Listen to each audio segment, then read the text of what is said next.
जा रहे हैं, वही भारतीय जनता पार्टी व एनडीए गठबंधन उत्साहित है, क्योंकि वो एक कड़ा मुकाबला देते हुए तीसरी बार की सरकार में भी कहीं ना कहीं सरकार बनाती नजर आ रही है। वहीं हम सिर्फ मध्य प्रदेश की बात करेंगे तो मध्य प्रदेश में इस बार कांग्रेस को करारा झटका लगा है, वहाँ पर कांग्रेस का खाता तक नहीं खुला है। शाजापुर देवास संसदीय क्षेत्र में भी जो जीत का आंकड़ा है वो काफ़ी आगे बढ़ चुका है। लगभग 2 लाख मतों से जो सांसद महेंद्र सिंह सोलंकी वो जीत के और अग्रसर है। इसमें काफ़ी मेहनत शुजालपुर में की गई थी, जिसमें उच्च शिक्षा मंत्री इंदर सिंह परमार जी ने भी काफ़ी जनसंपर्क किया था। उनके लिए भी अच्छा संदेश है, सकारात्मक संदेश है, क्योंकि भारतीय जनता पार्टी इतने मतों से यहाँ पर जीतने जा रही है। वैसा किस तरह से आप मध्य प्रदेश की इस क्लीन स्वीप को आप देख रहे हैं? देखिए, मध्य प्रदेश की जनता को मैं धन्यवाद देना चाहता हूँ। मध्य प्रदेश की जनता ने कांग्रेस को नकार दिया है और भारतीय जनता पार्टी की जो नीति है, गरीब कल्याण की जो नीतियाँ हैं, उनको स्वीकार किया है। एक प्रकार से मोदी जी के नेतृत्व में देश में चुनाव लड़ा था और मध्य प्रदेश में भी मोदी जी के नेतृत्व में हमने चुनाव लड़ा था। मध्य प्रदेश की जनता ने अभूतपूर्व समर्थन दिया है और जो कांग्रेस के गढ़ कहे जाते वाले क्षेत्र है, उन क्षेत्रों से भी भारतीय जनता पार्टी को आशीर्वाद मिला है। और फिर से जनता को बहुत बहुत धन्यवाद देता हूँ, आभार। कांग्रेस भी बड़ी उत्साहित है, क्योंकि हम 100 सीटों के ऊपर कांग्रेस ला रही है, जहाँ बहुत कम पर सिमट गई थी। इसमें कांग्रेस कहीं ना कहीं उत्साहवान दिख रही है, आपको क्या कहेंगे? देखिए, जनता ने जो आशीर्वाद दिया है, जिसमें जो कम परसेंटेज का जो देश के कई हिस्सों से दिख रहा था, वहाँ लग रहा था कि परिणाम में कुछ गड़बड़ हो सकती है। और भारतीय जनता पार्टी को जो आशा थी, आशानुकूल सफलता नहीं मिली, लेकिन भारतीय जनता पार्टी के नेतृत्व वाले एनडीए को एक प्रकार का समर्थन मिला है, बहुमत मिला है और मोदी जी के नेतृत्व में फिर से सरकार बनेगी। और जहाँ जिन जिन राज्यों में कभी आई है, वहाँ के राज्य इकाइयाँ उस पर विमर्श करके चिंतन करेंगे, हमको माइनस प्लस क्यों है। 400 पार का नारा देकर कहीं ना कहीं लग रहा था कि जो विपक्षी दलों ने पहुँचाया था कि आरक्षण समाप्त कर देंगे, संविधान बदल देंगे, क्या ये फिर देश भर में काम कर रहा है? देखिए, ये सब जानते हैं कि कोई संविधान नहीं बदल सकता है।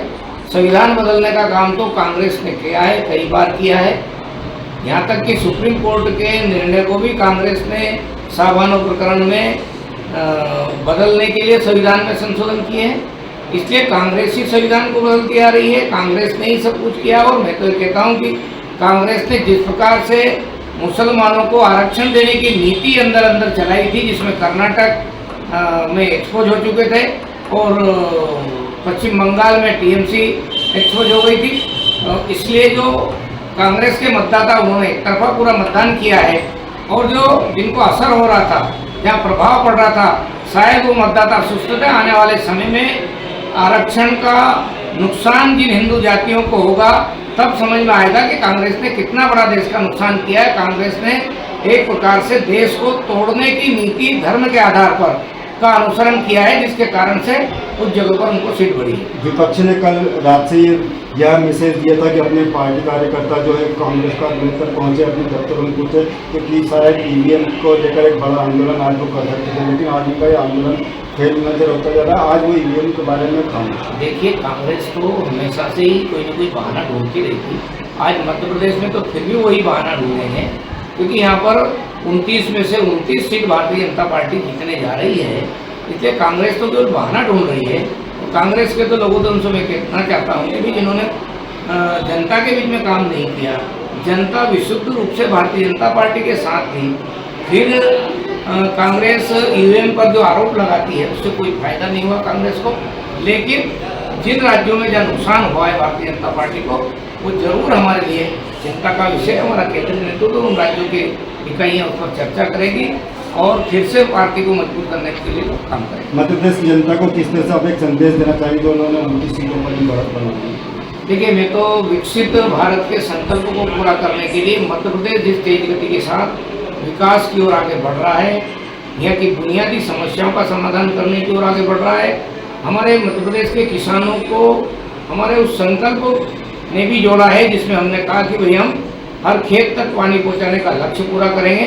और इसलिए मध्य प्रदेश के चाहे वो किसान हो, चाहे व्यापारी हो, चाहे गरीब वर्ग हो, सबने भारतीय जनता पार्टी के समर्थन में भूतपूर्व मतदान किया है, जिसका परिणाम है कि मध्य प्रदेश में 29 की 29 सीटें बनी। भाई साहब, आखिरी प्रश्न है। दिग्विजय सिंह ने बोला था कि मैं निश्चित जीत रहा हूँ, आज वो कहीं न कहीं पिछड़े हुए हैं। देखिए, दिग्विजय सिंह जी जिस प्रकार से पिछली बार भोपाल से पराजित हुए थे, पिछली बार एक अलग प्रकार की लहर थी, पूरे देश भर में लहर थी। इस बार मध्य प्रदेश में जो लहर थी, उसमें मध्य प्रदेश में दिग्विजय सिंह जी का जो चेहरा है वो घोर हिंदुत्व विरोधी भावना के साथ आया था और राजगढ़ संसदीय क्षेत्र में धर्म आधारित जो भावना है वो बहुत प्रबल है और इससे लोगों को लग रहा था कि यदि दिग्विजय सिंह जी चुनाव जीतते हैं तो निश्चित रूप से ये हिंदुत्व को या हिंदू संगठनों को या फिर हिंदू समाज को नुकसान देने के लिए लगातार काम करेंगे, जैसा पिछला उनका रिकॉर्ड है। इसलिए राजगढ़ की जनता ने उनको एक जबरदस्त झटका दिया है।